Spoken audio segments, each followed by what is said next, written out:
이제 우리 하나님 말씀은 마가복음 5장입니다. 마가복음 5장 1절부터 8절까지 말씀입니다. 오늘도 다 자리에서 일어나셔서 하나님의 말씀을 봉독하도록 하겠습니다. 마가복음 5장 1절 제가 먼저 읽습니다. 예수께서 바다 건너편 거라사인의 지방에 이르러 배에서 나오심에 곧 더러운 귀신 들린 사람이 무덤 사이에서 나와 예수를 만나니라. 그 사람은 무덤 사이에 거처하는데 이제는 아무도 그를 쇠사슬로도 맬 수 없게 되었으니 이는 여러 번 고랑과 쇠사슬에 매었어도 쇠사슬을 끊고 고랑을 깨뜨렸음이러라. 그리하여 아무도 그를 제어할 힘이 없는지라. 밤낮 무덤 사이에서나 산에서나 늘 소리 지르며 돌로 자기의 몸을 해치고 있었더라. 그가 멀리서 예수를 보고 달려와 절하며 큰 소리로 부르짖어 이르되 지극히 높으신 하나님의 아들 예수여, 나와 당신이 무슨 상관이 있나이까? 원하건대 하나님 앞에 맹세하고 나를 괴롭히지 마옵소서 하니, 이는 예수께서 이미 그에게 이르시기를 더러운 귀신아 그 사람에게서 나오라 하셨음이라. 아멘. 자리에 앉아주시기를 바랍니다. 오늘 본문에 보면은 예수님께서 이 귀신 들려 혼미한 상태에 빠져 있는 어떤 사람을 고쳐주시는 그런 내용을 다루고 있습니다. 방금 읽은 본문 마가복음 5장 1절 2절, 예수께서 바다 건너편 거라사인의 지방에 이르러 배에서 나오심에 곧 더러운 귀신 들린 사람이 무덤 사이에서 나와 예수를 만나니라. 이 본문에서 이렇게 귀신을 쫓아내시고 또 그 귀신 들린 사람을 회복시켜 주시는 이 사건은 맨 마가복음 1장에서 그 선포하셨던 이 주님의 선포, 마가복음 1장 15절입니다. 이르시되 때가 찼고 하나님의 나라가 가까이 왔으니 회개하고 복음을 믿으라 하시더라. 바로 이 말씀을 구현한 사건으로 의미 부여를 할 수 있습니다.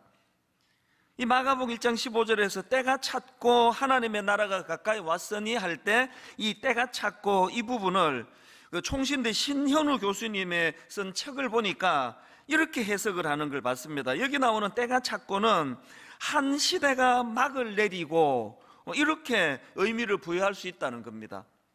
그러니까 이 마가복음 1장 15절에 나오는 때가 찼고 하나님의 나라가 가까이 왔으니 이 말씀은 이 사탄이 왕노릇 하던 시대는 끝이 났고 이제는 하나님께서 다스리시는 시대가 가까이 와 있다, 이런 의미로 주님께서 선포하신 내용이라는 겁니다. 오늘 본문에서 이 귀신 들린 자를 고쳐주시는 이 사건은 바로 이 마가복음 1장 15절 말씀을 구현한 말씀이다. 이게 무슨 의미인가 하면은, 그러니까 오늘 이 본문 말씀은 그 귀신 들린 그 사람을 다스리는 주체가 바뀌어진 사건, 이런 의미로 해석을 할 수 있다, 그렇게 말씀을 드릴 수가 있겠습니다. 저는 이런 차원에서 본문 말씀을 묵상하다가 그 괴테가 한 문장 하나가 머리에 떠올라졌는데요. 우리의 운명은 겨울철 과일나무와 같다. 그 나뭇가지에 다시 푸른 잎이 나고 꽃이 필 것 같지 않아도 우리는 그것을 꿈꾸고 그렇게 될 것을 잘 알고 있다. 지금 이 괴테가 하는 말의 핵심은 이 겨울철 과일나무, 아시잖아요. 완전히 동토, 모든 잎사귀가 다 떨어지고 열매를 절대로 맺을 수 없는 그런 상황에 놓여있는 동토의 땅을 겨울나무가 살아가지만, 그래서 이 눈으로 보기에 느끼기에 다시는 나뭇가지에 푸른 잎이 나고 꽃이 필 일이 없을 것 같은 그런 상황에서 겨울나무가 꿈꾸는 게 뭐라 그랬습니까? 우리는 다시 꽃을 피우고 열매를 맺을 그날을 꿈꾸고 또 반드시 그렇게 될 것을 믿으며 그 겨울을 버티는 상태, 이게 이 땅을 살아가는 예수 믿는 우리들의 모습이라, 저는 그렇게 이 괴테의 말을 적용을 해봤습니다. 이런 차원으로 본문 말씀을 쭉 묵상하다가 보니까요, 오늘 본문에 나오는 이 귀신 들린 광인의 모습은 상징적으로 예수 믿기 이전의 상태의 사람들의 모습을 보여준다, 그렇게 설명도 가능하는 것을 제가 생각을 해봤습니다. 2절을 한번 보십시오. 본문 2절, 배에서 나오심에 곧 더러운 귀신 들린 사람이 무덤 사이에서 나와 예수를 만나니라. 여기 나오는 귀신 들린 사람은 한마디로 말해서 지금 더러운 귀신에 의해 통제당하고 있는 상태입니다. 그것도 9절을 보니까요, 이에 물으시되 내 이름이 무엇이냐, 이르되 내 이름은 군대니 우리가 많음이니이다. 지금 귀신들의 이야기거든요. 그러니까 지금 이 귀신 들린 사람은 이 다수의 악령에 사로잡힌 사람입니다. 그러니까 한마디로 말해서 이 본문에 귀신 들린 사람은 통제불능 인생입니다. 제가 이렇게 말씀을 묵상하다가 보니까 조주빈이라는 청년이 불쑥 떠올려졌는데, 여러분 다 아시죠? 세상에 25밖에 안 된 그 청년이 박사방이라는 단체 채팅방을 만들어가지고 뭐 미성년자 등에게 해서는 안 되는 짓을 저지르다가 구속이 됐는데, 그 사람이 한 짓에 대해서 일일이 설명할 필요 없습니다. 왜? 1심 재판에서 징역 45년형을 받았습니다.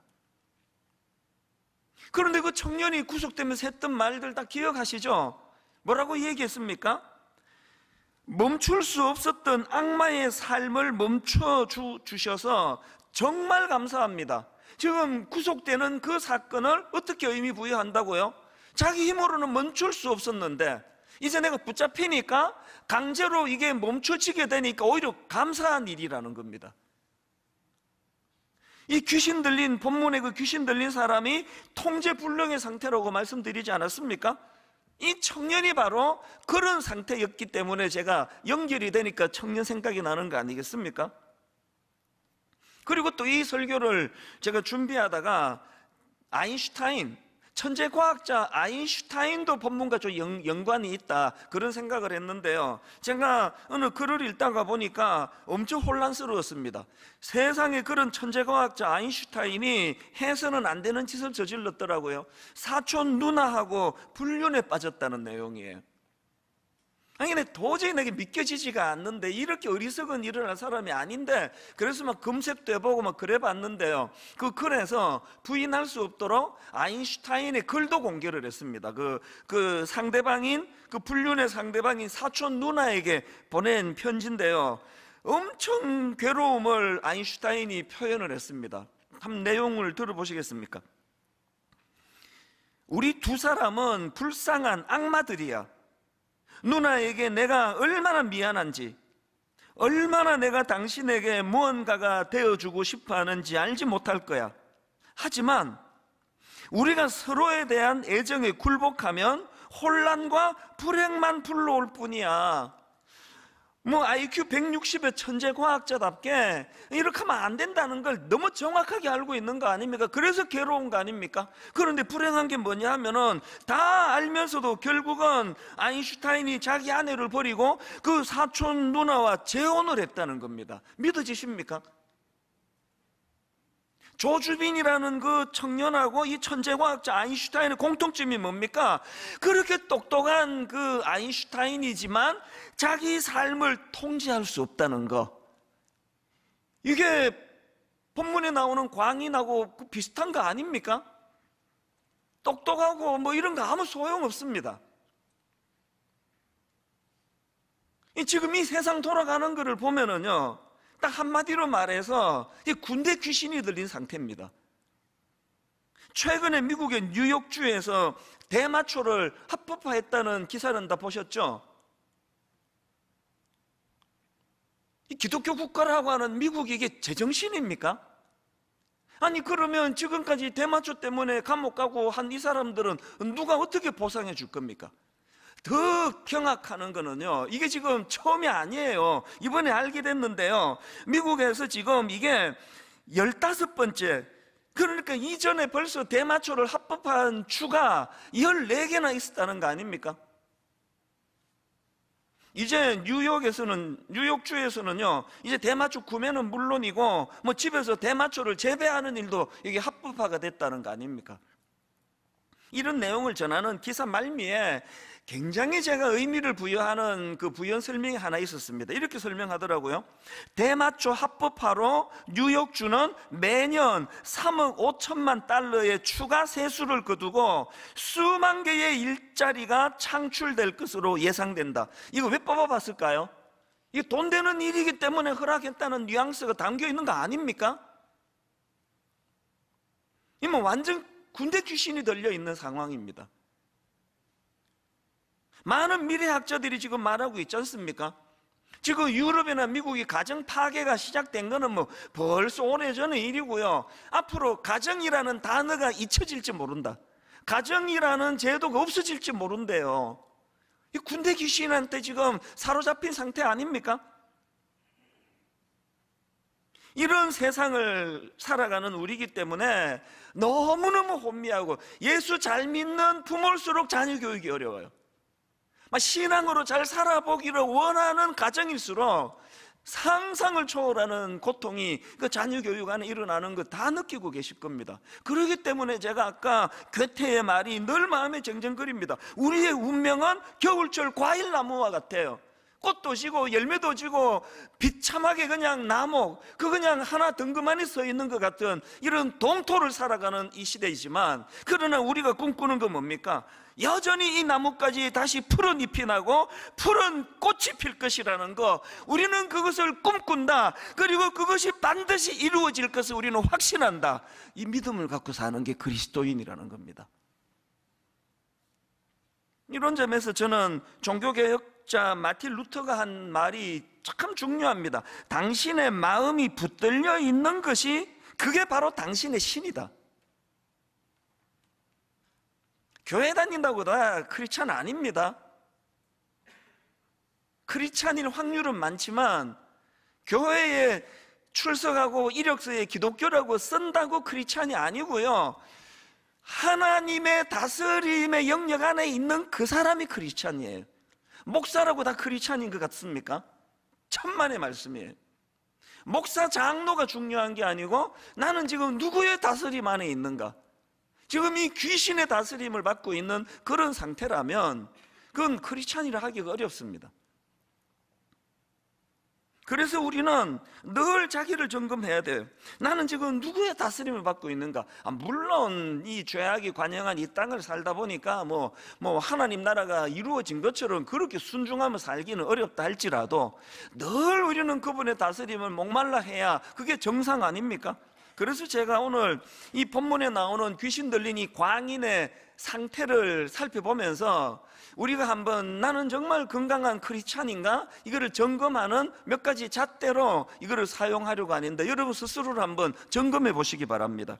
자, 본문에 나오는 이 광인의 첫 번째 심각한 상태가 뭐냐? 고립과 고독입니다. 자, 2절을 다시 보십시오. 배에서 나오심에 곧 더러운 귀신 들린 사람이 무덤 사이에서 나와 예수를 만나니라. 여러분, 무덤은요, 살아있는 사람이 거주하는 곳이 아닙니다. 무덤은 죽은 시체들이 모여있는 곳이에요. 그러니까 지금 이 귀신에게 사로잡힌 이 사람의 첫 번째 가슴 아픈 특징이 뭡니까? 지금 비정상이에요. 궤도를 이탈해 버렸습니다.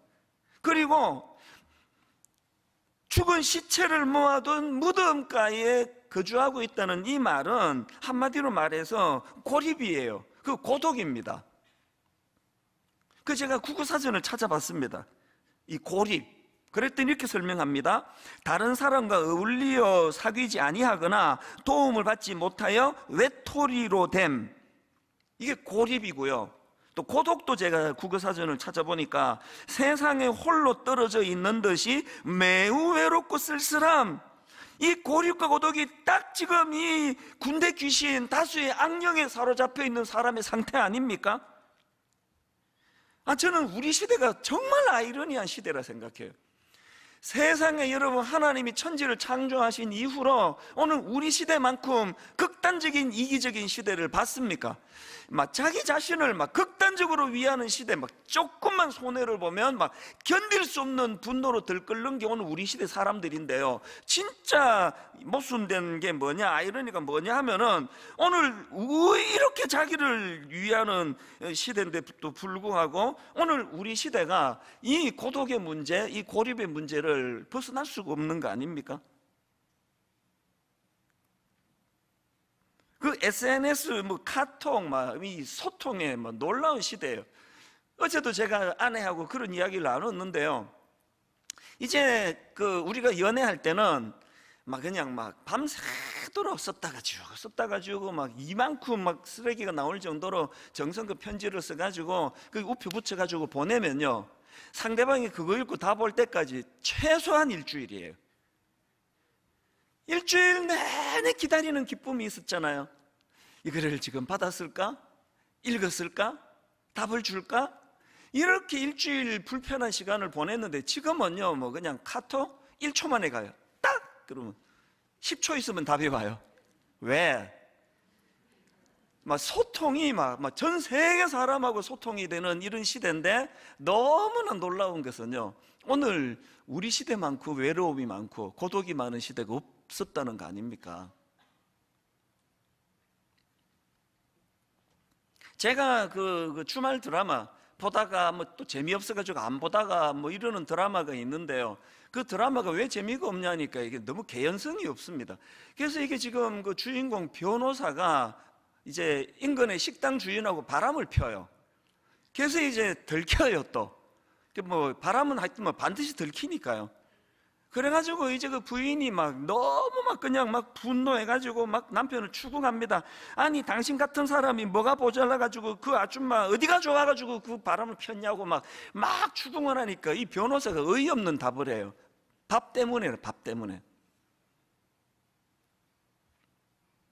근데 그 재미가 없어가지고 안 봤습니다. 무슨 밥 안 차려준다고 바람 피는 이게 무슨 드라마가 이러냐고 그랬는데요. 나중에 어느 전문가가 이거를 갖고 글 쓴 걸 제가 봤더니 너무나 타당하다는 겁니다. 그래서 다시 보기 시작했잖아요. 이 밥이라는 이게 상징하는 게 너무 그 변호사로서 외롭고 힘든 그 일을 하는데 아내가 밥을 안 차려준다는 거는 자기의 마음을 어루만주지 않는다는 그런 의미 아니겠습니까? 이게 참 그 의미가 있더라고요. 그런 면에서는요, 제가 최근에 읽은 기사 그 머리 제목 중에 제일 슬픈 머리 기사를 봤습니다. 제목이 이래요. 급증하는 청년 고독사. 아니 고독사 하면 우리 이미지에 연세 많이 드신 어르신이 혼자 사시다가 그렇게 겪는 일이라고 우리 그렇게 이미지가 돼 있는데, 깜짝 놀란 건요, 지금 우리 청년들의 고독사가 우리 노년층을 뭐 따라잡고 있다든가. 정말 이게 군대 귀신 들린 시대 아닙니까? 우리나라만이 문제가 아닙니다. 일본은요, 그 은둔형 외톨이, 청년들의 은둔형 외톨이 문제는 뭐 이건 뭐 오래전부터 심각한 거고요. 오죽하면은 유럽의 영국은 지금 외로움 담당 장관이 생겼겠습니까? 이거 놀라운 거 아닙니까? Minister for Loneliness. 외로움을 담당하는 장관이 생길 만큼. 그래서 제가 뭘 느끼느냐, 이 미국이나 유럽처럼 하나님의 다스림을 거부하고 제멋대로 사는 사람들에게 가장 먼저 나타나는 게 외로움과 고독의 문제라는 겁니다. 자, 그렇다면은 예수 믿는 우리가 이 부분에서 그 뭐 세상과 어떤 차이가 있느냐, 외로움이 어떤 의미를 부여하느냐, 여러분 제가 겪어보니까요, 이렇게 성도가 많은 교회를 다니면도 저도 외로워요. 그 외로움의 문제가 해결되는 거 아닙니다. 하나님은 우리를 아무 감정도 없는 로봇처럼 AI로 만드는 게 아니세요. 외로워요. 그럼 뭐가 세상 사람과의 차이가 나느냐? 자, 시편 102편 6절 7절입니다. 나는 광야에 올빼미 같고 황폐한 곳에 부엉이 같게 되었사오며, 그 다음 보세요. 내가 밤을 새우니 지붕 위에 외로운 참새 같으니이다. 와, 이 성경이요, 이 문학적인 표현이 너무 멋지지 않습니까? 아무리 예수 잘 믿어도 밤새도록 지붕 위에 외로운 참새 같은 게 우리 인간이에요. 그러면 이런 우리와 세상 사람의 차이가 뭐냐? 이런 지붕 위에 외로운 참새 같은 그 존재가 바로 앞에 나오는 1절 2절을 보십시오. 여호와여 내 기도를 들으시고 나의 부르짖음을 주께 상달하게 하소서. 나의 괴로운 날에 주의 얼굴을 내게서 숨기지 마소서. 주의 귀를 내게 기울이사 내가 부르짖는 날에 속히 내게 응답하소서. 여러분, 비록 지붕 위에 외로운 참새 같은 고독한 인생이지만 여러분 인생을 한번 답해 보세요. 여러분은 지금 지붕 위에 외로운 참새 같은 고독만 있는 인생입니까? 그 앞에 1, 2절도 함께 있는 인생입니까? 외로울 때 주님께 부르짖을 수 있는, 주님을 더 가까이 나아가는, 주님과 교제하는 도구로 이 외로움을 사용할 줄 아는 인생, 그게 성숙한 인생 아닙니까? 시편 25편 16절 17절도 마찬가지입니다. 주여 나는 외롭고 괴로우니, 주여 나는 외롭고 괴로우니 내게 돌이키사 나에게 은혜를 베푸소서. 내 마음의 근심이 많사오니 나를 고난에서 끌어내소서. 군대 귀신의 통치를 받는 인생이 아니라 하나님의 다스림을 받는 인생은요, 우리의 외로움을요 어떻게 승화시킵니까? 여러분 이거 아십니까? 제가 설교할 때 어떤 인사이트를 가지고 영감을 가지고 설교하는 그 대부분, 아니요, 거의 100%가 새벽에 일어난다는 거 아십니까? 새벽이 저에게 얼마나 외로운 시간인지 아십니까? 가장 사랑하는 처와 자식들조차도 다 잠들어 있는 그 밤에 홀로 깨어 있는 그 시간이 너무 외로워요. 정말 외로워요. 아무한테도 전화도 못해 외롭다고. 그런데 여러분, 저의 이 외로움을 우리 주님은, 나를 다스리는 우리 주님은 창조적인 고독으로 바꾸어주심으로 말미암아 저를 윤택하게 하는 그 모든 것들은 다 새벽에 일어나는 거예요. 내 생애에 외롭게 만드는 그 고독의 자발적 외로움의 자리로 나가는 이게 저를 숨쉬게 하고 있다는 걸 여러분 아십니까? 이게 하나님의 다스림을 받는 사람의 차이라는 겁니다. 무덤가에 있어서 갖는 외로움 아닙니다. 그런가 하면은 두 번째로 이 광인의 두 번째 상태가 울분과 분노입니다. 4절 5절입니다. 이는 여러 번 고랑과 쇠사슬에 매었어도 쇠사슬을 끊고 고랑을 깨뜨렸음이로라. 그리하여 아무도 그를 제어할 힘이 없는지라. 밤낮 무덤 사이에서나 산에서나 늘 소리 지르며 돌로 자기의 몸을 해치고 있었더라.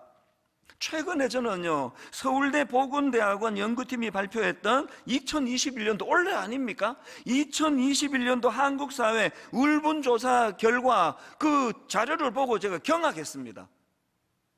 너무나 제가 놀랐던 게 뭐냐? 우리나라 국민 10명 중에 6명이 만성적인 울분 상태에 빠져있다. 여러분이 만성적인 울분을 이렇게 설명을 또 하더라고요.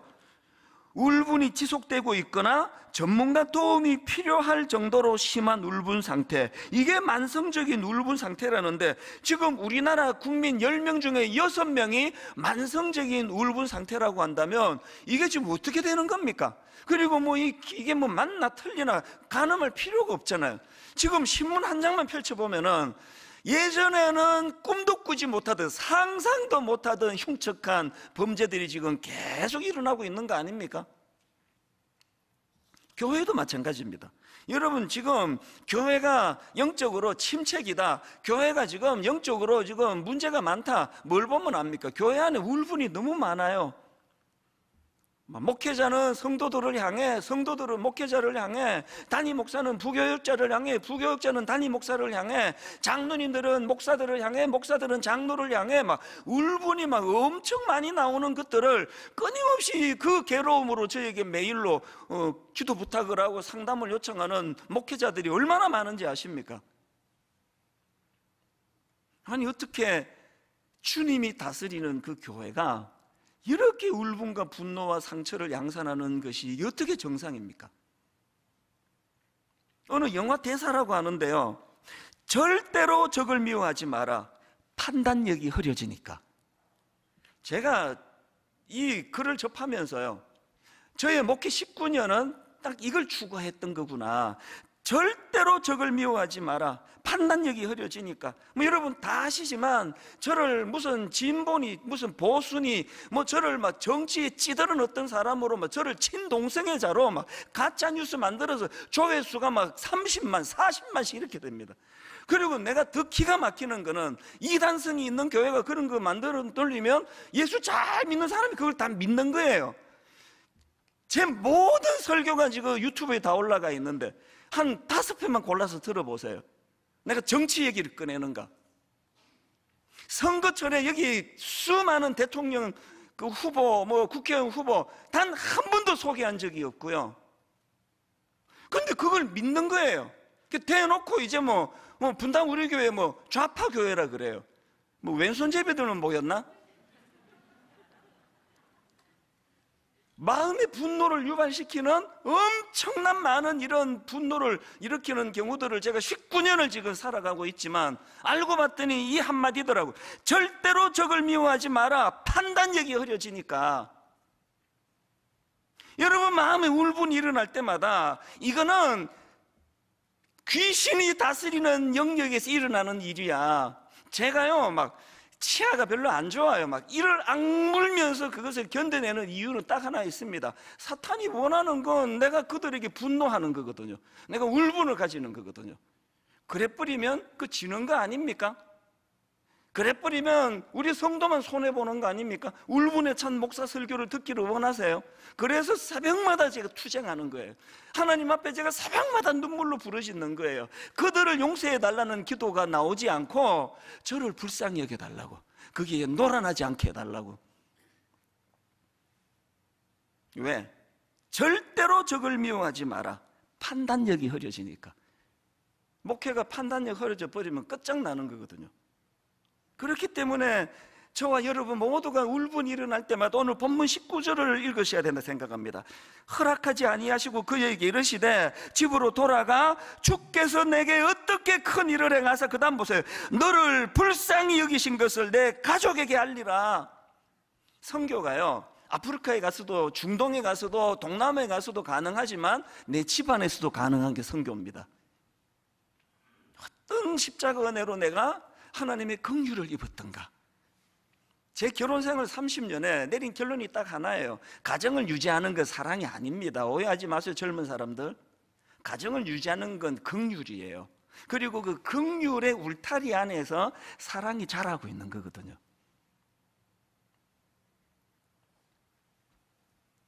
담임 목사와 부교육자 사이에 서로 간에 긍휼이 얼마나 필요한지 아십니까? 머리 검은 짐승은 거두지 말라는 말이 그저 나온 거 아닙니다. 그래서 흰머리만 뽑으려고 해요. 얼마나 배신감을 느낄 때가 많겠습니까? 얼마나 많은 부목사들이 저한테 상처를 받겠습니까? 그래서 머리 검은 짐승은 거두면 안 된다 그러지만 거둘 수 있는 비결은 딱 하나예요. 긍휼로 품어버리면 돼요. 아이고 참 저 젊어서 저러지. 품어버리면 아무 문제가 없습니다. 울분과 분노, 군대 귀신이 나를 다스리고 있다는 증거라는 걸 기억하시고 기도의 자리로 나아가시기를 바랍니다. 그런가 하면은 세 번째 이 광인의 상태가 더러움의 상태입니다. 2절을 보십시오. 배에서 나오심에 곧 더러운 귀신 들린 사람이 무덤 사이에서 나와 예수를 만나니라. 성경은요 시종일관 귀신을 더러운 귀신으로 묘사합니다. 그리고 또 12절에도 보니까 이에 간구하여 이르되 우리를 돼지에게로 보내어 들어가게 하소서 하니, 허락하신데 더러운 귀신들이 나와서 돼지에게로 들어가매, 돼지는 유대인들에게 부정한 짐승으로 알려져 있고요, 그 죽은 시체가 모여있는 무덤도 부정한 장소예요. 조주빈이라는 그 25 청년이 어떻게 그렇게 징역 45년형을 받을 만큼 악한 짓을, 엄란한 짓을 할 수 있었는가? 군대 귀신이 들어간 거 아닙니까? 여러분 25 하면요, 여기 그 우리 청년 25 하면 손 들어보세요. 이 청년 여기 있을 거예요 아마. 우리 교회 25을 보면은요 그 해맑기가 이런 짓을 할 수 있는 나이가 아니에요. 25살만 그렇습니까? 여기 우리 권사님들 앉아 계시는데요, 제가 우리 교회 권사님들을 뵈면서 감동하는 게 연세가 60, 70, 80 되시는데 해맑기가 소녀 같아요. 소녀. 진짜입니다.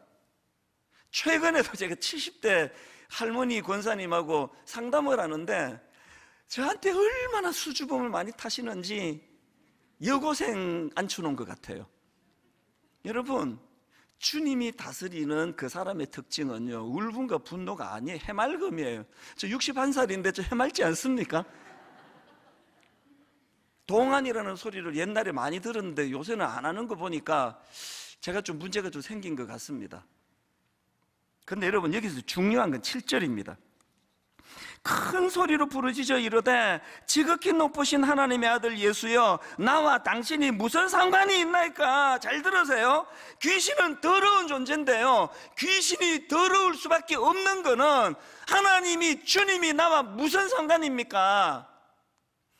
제가 깨달은 게 뭐냐, 예수님과 격리된 상태, 예수님과 멀어진 상태가 더러운 상태예요.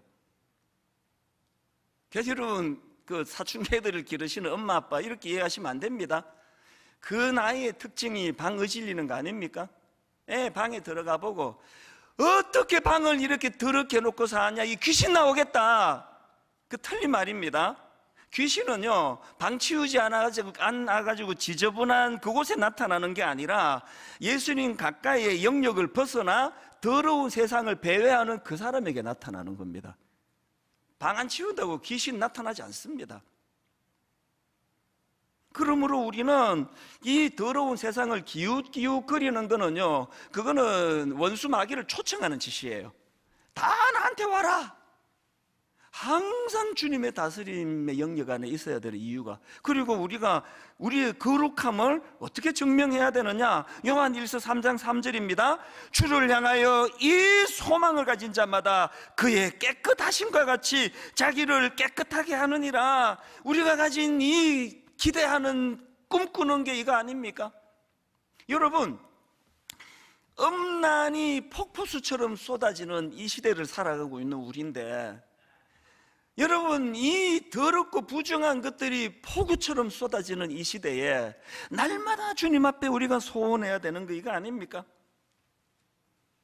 그의 깨끗하심과 같이 자기를 깨끗하게 하느니라. 그런가 하면은 우리 집사님들, 디모데전서 3장 8절 9절입니다. 이와 같이 집사들도 정중하고 일구이연은 하지 아니하고 술에 임박히지 아니하고 더러운 일을 탐하지 아니하고, 그 다음에 깨끗한 양심에 믿음의 비밀을 가진 자라야 할지니. 믿음의 비밀을 볼 수 있는 이 청결한 눈은요, 깨끗한 마음을 가진 사람, 거룩을 추구하는 사람.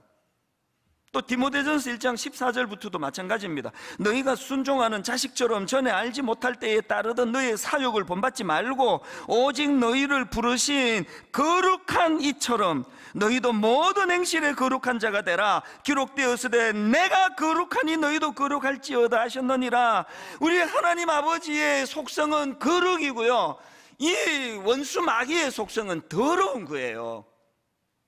지금 여러분에게서 풍겨나는 그게 내가 뭘 쫓고 있느냐를 말해주는 거라면 저와 여러분이 항상 거룩을 추구하는 주님의 자녀들이 되시기를 바랍니다. 마지막 네 번째로 자기 파괴입니다. 이 광인의 상태. 5절입니다. 밤낮 무덤 사이에서나 산에서나 늘 소리 지르며 돌로 자기의 몸을 해치고 있었더라. 우리 시대는요, 자기를 위하는 극단적인 이기적인 시대라 말씀드렸지만 사실은 우리 시대만큼 자기를 위하지 않는 시대도 없습니다. 난 믿어지지가 않습니다. 그렇게 존경하던 목사님이 한 번에 무슨 성추행으로 공금횡령으로 그렇게 부끄러운 자리에 빠지는 일이 잊혀질만 하면 나오는 이런 것들이 도대체 믿겨지지가 않습니다. 너무나 존경하는 정치가 고학력에 똑똑하게 이럴 데 없는데 한 방에 넘어지는 사람들이 잊혀질만 하면 여당이고 야당이고 가릴 것 없이 나오는 게 현실 아닙니까?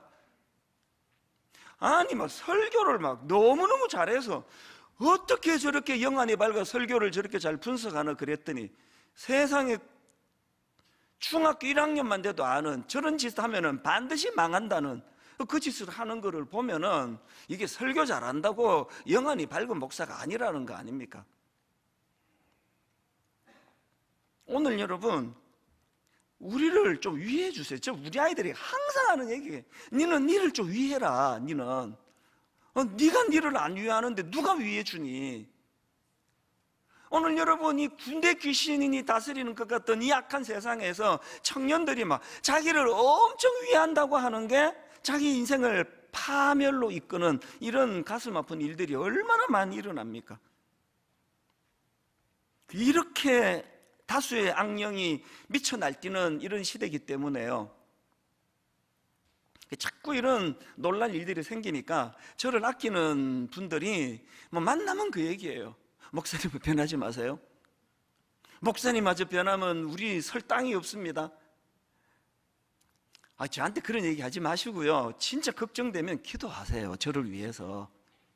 지금까지 제 도덕, 윤리 이런 것도 저를 지탱하는 힘이 안 됐다고는 말할 수가 없지만, 결정적으로 저를 지탱하는 힘은 제 의지가 아닙니다.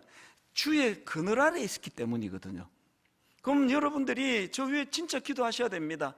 이 찬수 목사가 교만해져 가지고 하나님의 영역을 빠져나가지 않고 더 겸손히 철저하게 하나님의 다스림에 순종하는 그런 우리 찬수 목사, 그런 종이 되게 해주시기 원합니다. 그런 다스림에 있을 때는 절대로 타락할 수 없습니다. 이 네 가지를 항상 기억하십시오. 그리고 이걸 자기 영적인 점검 잣대로 사용하십시오. 첫째가 뭐라 그랬죠? 하나님 고립과 고독의 상태를 주님과 동행하며 교제하는 상태로 변화시켜 주시기 원합니다. 둘째가 뭐라 그랬죠? 이 울분과 분노가 많은 이 세상을 사는 저희들이 먼저 주님의 긍휼하심을 많이 누리기 원합니다. 그리고 그 긍휼을 가까운 이웃들과 주변 사람들에게 흘려보내기 원합니다. 셋째가 뭐라 그랬죠? 하나님 이 더러운 시대에, 더러운 귀신이 발악하는 이 시대에 하나님 아버지 거룩과 순결을 추구하는 주님의 자녀가 되기 원합니다. 넷째가 뭐라 그랬죠? 자기 학대와 자기 파괴가 많은 이 세상에서 하나님 어떤 경우라도 주님 은혜로 날마다 성장과 성숙을 이루어 가기 원합니다. 저의 은퇴할 때 기도 제목이 이거예요. 하나님 부족한 종이 이렇게 귀한 성도님들 놀래키는 짓 하지 않게 해주시기 원합니다. 이게 저의 기도 제목이에요. 너무 성숙해졌어? 이런 건 좀 놀라주시는데요, 제가 무슨 더러운 짓을 해가지고 여러분은 놀래키는 짓을 하나님 나라 갈 때까지, 무덤에 갈 때까지 하지 않도록 기도해 주시기를 바랍니다. 이것이 우리의 꿈이 된다 할 때에 여러분, 이런 선포가 그저 우리의 선한 행위로 이루어지는 것이 아니라 오늘 본문 19절 말씀, 그에게 이르시되 집으로 돌아가 주께서 내게 어떠한 큰 일을 행하사 너를 불쌍히 여기신 것을 너의 가족에게 알리라. 여기에 두 가지가 내포되어 있는 거예요. 나의 나된 것, 오늘 이렇게 사람 구실하고 사는 것, 전적으로 불쌍히 여기신 하나님의 은혜예요. 교만한 거, 그 정신 나간 거예요. 전적인 불쌍히 여기시는 은혜. 주님이 저를 불쌍하게 여기지 않으셨다면 여러분에게 안 들킨 그 수많은 것들 다 까발켜져. 막 강단에 서면은 막 멱살 잡고 끌어내리고, 그렇게 또 추한 짓은 또 안 했습니다. 또 우리 엄마가 항상 걱정하는 게, 너는 맨날 니를 그렇게 이상하게 과장해가지고 사람들이 니를 뭐로 알겠냐고. 그래서 우리 어머니가 또 근심하실까봐 아마 멱살 잡고 끌어내릴 정도의 짓은 안 했지만요, 이 수습 어떻게 해야 돼? 하여튼 긍휼이 여긴 필요하다. 목회를 하든 가정을 이끌든 긍휼히 여기시는 그 긍휼. 그런가 하면 두 번째로 그 긍휼을 내 주변 사람에게 알리고 나도 그들을 긍휼히 여기는 겁니다. 제가 오늘의 결론을요, 이 찬양이 떠올라져서 너무 감격적으로 기쁘게 부르는 찬양인데 눈물이 나는 거예요. 너무 박자는 빠르고 용기를 주는데 가슴 깊은 데서 눈물이 나는 겁니다.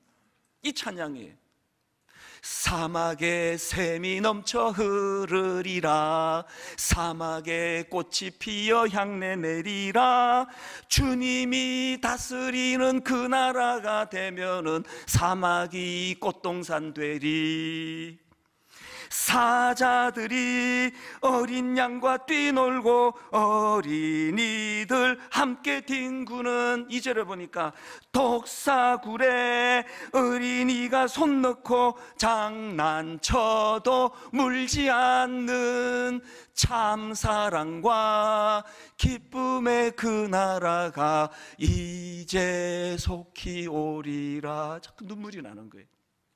하나님, 이 시대는 지금 군대 귀신 들린 악한 영들이 설치고 다니는 시대인데 너무나 상처를 받으면서 정말 그 겨울나무처럼 다시는 꽃이 피는 일이 없고 다시는 열매 맺는 일이 없을 것 같던 절망적인 이 시대에 주님이 다스리는 그 나라가 되면은 어떻게 된다고요? 사자들이 어린 양과 뛰놀고 독사굴에 그 어린애가 손을 넣어도 상처를 받지 않는, 물지 않는 참 사랑과 기쁨의 그 나라가 이제 속히 오리라. 여러분, 이 꿈을 꾸시면서 엿새 동안에 음란의 영, 범죄하고 악한 더러운 것들이 폭포수처럼 쏟아내리는 시대, 흙탕물이 튀길 수밖에 없고 거기에 많은 죄책감을 갖고 살아간다 할지라도 주님, 우리 주님의 18번지 유행가 있는 곡시 아십니까? 과거를 묻지 마세요. 이 주님의 18번지예요.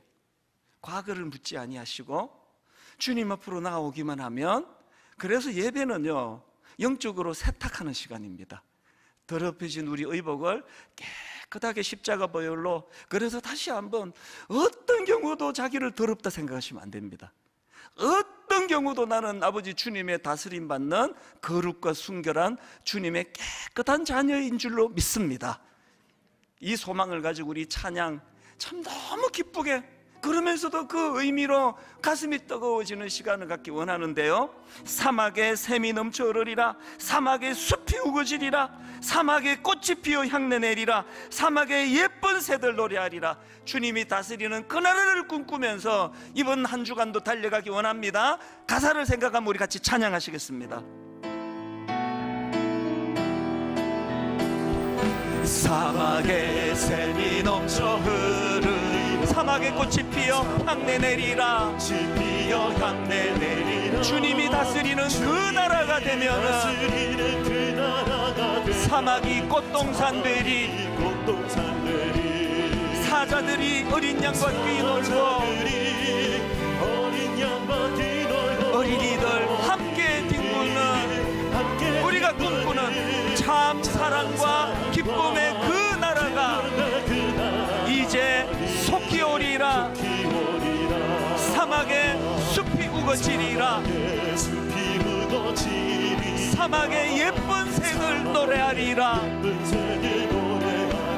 주님이 다스리는 그 나라가 되면은 사막이 나건되리라. 여러분, 꿈꾸면서 주님을 찬양합니다. 독사굴에 어린이가 손 넣고 장난쳐도 물지 않는 참 사랑과 기쁨의 그 나라가 이제 속히 오리라. 여러분, 꿈꾸지 않으시렵니까? 너무나 폭포수같이 쏟아지는 악하고 음란한 영들, 잠시 반란군이 점령하고 있는 것 같은 이 세상에서, 그러나 여러분, 발을 딛고 살아가는 이 땅이지만 우리는 이 땅에 소속한 사람 아닙니다. 광화문 옆에 그 대사관이요, 그거 대한민국 땅 아닙니까? 대한민국 안에 있는 땅 아닙니까? 그런데 놀랍게도 그 미국 대사관으로 들어가면 한국 정부가 다스리는 게 아니라 그 영토는 미국 정부가 다스리는 곳이에요. 우리는요, 발을 이 땅에 딛고 살아가지만 이 땅에 소속된 자가 아니라 우리는 하나님 나라, 하나님이 통치하시는 그 영역, 그래서 우리는 주한 천국 시민입니다. 주한 천국 대사관들입니다. 그래서 하나님, 주님이 다스리는 그 나라를 꿈꾸면서 너무너무 동토, 너무나 군대 귀신, 너무나 음란하고 악한 영들이 떼거지 거지로 몰려다니며 우리를 혼란하게 하는 이 시대지만 저는 주님의 다스림, 그 나라를 꿈꾸면서 하나님 앞으로 나가기 원합니다. 우리 손뼉 치면서 감격하면서 우리 한 번 더 이 찬양을 주님께 올려드리기 원합니다. 사막에 샘이 넘쳐 흐르리라. 사막에 샘이 넘쳐 흐르리라. 사막에 꽃이 피어 향내 내리라. 주님이 다스리는 그 나라가 되면은 사막이 꽃동산 되리. 사자들이 어린 양과 뒤놀고 어린이들 함께 뒹구는 참사랑과 기쁨의 그 나라가 이제 속히 오리라. 사막에 숲이 우거지리라. 사막에 예쁜 새들 노래하리라. 주님이 다스리는 그 나라가 되면은 사막이 낙원되리라. 우리가 꿈을 꿉니다. 독산물에 어린이가 손 놓고 장난쳐도 울지 않는 참사랑과 기쁨의 그 나라가 이제 속히 오리라. 그는 여호와 창조의 하나님, 그는 여호와 전능의 하나님, 길라앗의 향료요 반석의 하나님, 그는 여호와 치료의 하나님. 우리 다시 한번 이렇게 선포합니다. 그는 여호와 창조의 하나님, 그는 여호와 전능의 하나님, 길라앗의 향료요 반석의 하나님, 그는 여호와 치료의 하나님. 찬양하세 할렐루야. 찬양하세 오 할렐루야. 그는 여호와 전능의 하나님, 그는 여호와 치료의 하나님, 자존의 하나님, 자존의 하나님, 아브라함의 하나님, 여호와 샬롬, 평강의 하나님, 이스라엘의 하나님, 영원한 하나님, 그는 여호와 치료의 하나님. 그 하나님을 찬양합니다. 찬양하세 할렐루야. 찬양하세 오 할렐루야. 그는 여호와 전능의 하나님, 그는 우리 다 찬양해서 일어나셔서 여호와 이레, 여호와 이레. 그는 나의 공급자, 구원의 하나님, 구주의 하나님.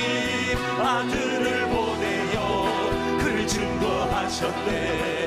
그는 여호와 치료의 하나님. 찬양하세 할렐루야. 찬양하세 오 할렐루야. 그는 여호와 전능의 하나님. 우리 한 번 더 마음을 다하여 여호와 이레. 그는 나의 공급자, 그는 나의 공급자. 여호와 구원의 하나님, 구주의 하나님. 아들을 보내어 그를 증거하셨네. 그는 여호와 치료의 하나님. 그 하나님을 찬양합니다. 찬양하세 할렐루야. 찬양하세 오 할렐루야. 그는 여호와 전능의 하나님, 그는 여호와 치료의 하나님. 두 가지를 놓고 기도합니다. 하나님, 제가 주님 다스림 안에 들어가기 원합니다. 이미 저는 주님의 다스림 안에 놓여 있습니다. 하나님 아버지, 저를 거룩으로 인도하시고, 아버지 외로움이 있을 때마다 그래서 살아계신 하나님의 은혜가 필요함을 자각하는 인생 되게 하시고, 하나님 제 존재가 나를 긍휼히 여겨주신 그 하나님을 드러내는 삶을 사는 그런 주님의 자녀 되기 원합니다.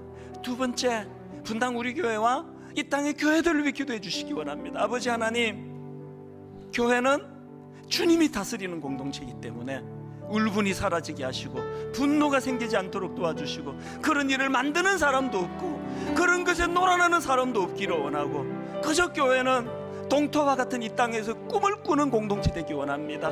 꿈을 꾸며 하나님 나라를 아버지 바라보기를 원합니다. 이 두 가지 제목을 가지고 우리 한 목소리로 통성으로 같이 기도하시겠습니다. 살아계신 하나님 아버지, 신실하신 하나님을 시간 찬양합니다.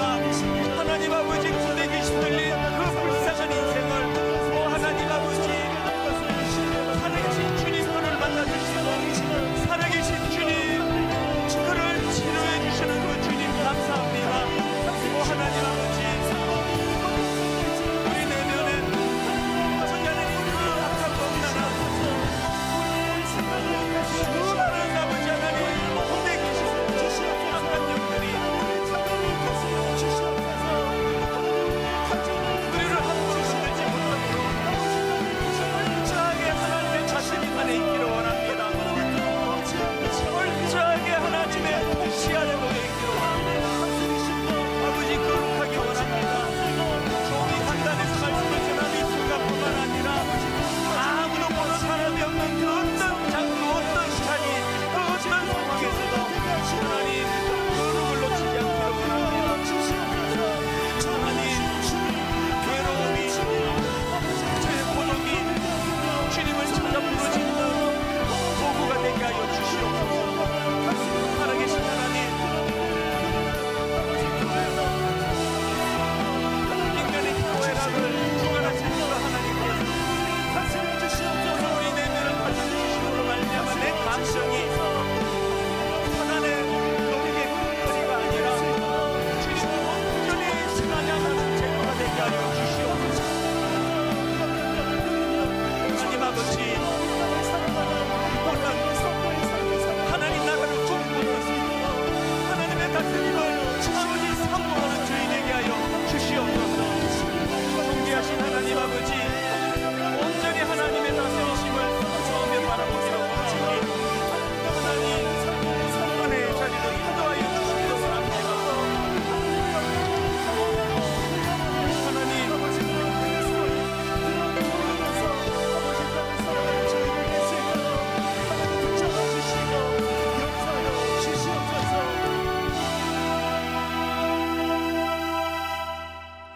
예수께서 이미 그에게 이르시기를 더러운 귀신아 그 사람에게서 나오라 하셨습니다. 그에게 이르시되 집으로 돌아가 주께서 너에게 어떻게 큰 일을 행하사 너를 어떻게 불쌍히 여기신 것을 너의 가족에게 알리라. 하나님 오늘 이 말씀이 우리에게 소망이 되는 것, 여전히 부족하고 자격 없는 저희들이지만 주님은 우리를 다스리시는 우리의 주인이 되신다는 사실, 오늘도 주님은 악한 영들을 물리칠 수 있도록 더러운 귀신아 그 사람에게서 나오라 긍휼로 선포해 주시는 분이심을 우리가 기억하면서 다시 용기를 얻어 주먹에 힘을 쥐고 이번 한 주간을 또 달려갈 각오를 가집니다. 또 하나님 그 음란한 폭우 속에 뛰어드는 것이 두렵고 넘어질까 염려가 생기고 그 죄악의 흙탕물이 이 흰옷을 더럽힐까 걱정이 되는 마음이지만 하나님 손 붙잡고 나아가기를 원하고 또 하나님 불러 세탁해 주실 그 거룩한 예배를 우리가 꿈꾸면서 자신감 있게 이번 한 주간을 뚜벅뚜벅 걸어나가는, 그래서 승리하는 아름다운 한 주간이 되도록 인도하여 주시옵소서. 예배 드릴 때뿐만 아니라 내 모든 삶 가운데 주님이 다스리는 인생임을 늘 아버지 감격하며 기억하며 은혜로 누리는 아름다운 한 주간 되도록 인도하여 주시옵소서. 지금은 미디어 선교를 위한 헌금 시간입니다. 이 예배를 통해 삶 가운데 은혜와 회복이 충만하시길 간절히 기도합니다.